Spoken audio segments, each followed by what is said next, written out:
Check out what Paul writes in 1 Corinthians. He says, when reviled, we bless.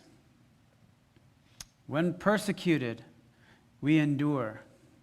When slandered, we entreat. We have become and are still like the scum of the world, the refuse of all things. That's someone who's understanding their place kind of socially and morally in the culture he lived in. You and I, especially the older you are, I would say the harder this is to understand that the world has changed, our country has changed, the culture has changed. And it might not go back. This might be the path that we're on.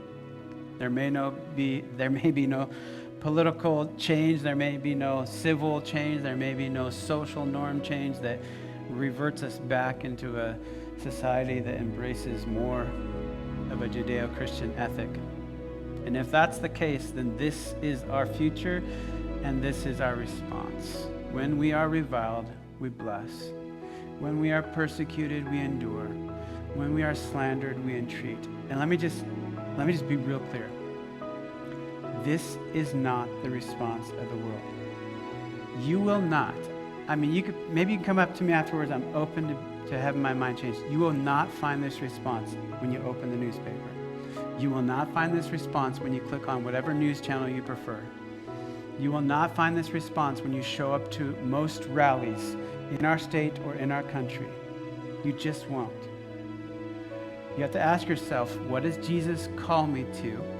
How do I stay engaged socially and politically? I'm not saying don't hit the eject button, but how do you do that in a way that reflects the kingdom of God and the kingdom of life that Jesus has opened the door for us to?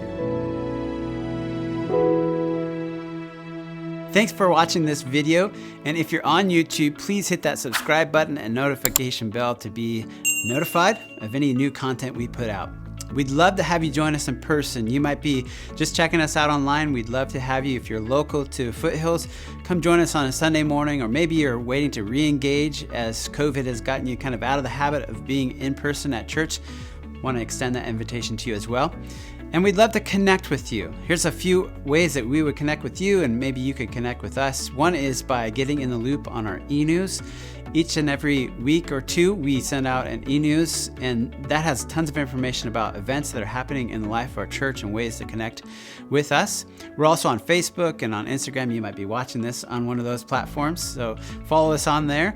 And then a couple more options for you. One is our connection card, and if you provide us with just some basic information and maybe you want to share a prayer request or have a question about our church, we'd love to respond to those and get you connected in what's happening here at our church. And the last thing is our Ready to Serve form. That's an opportunity for you to let us know how you'd like to serve within our church. Maybe that's a next step for some of you.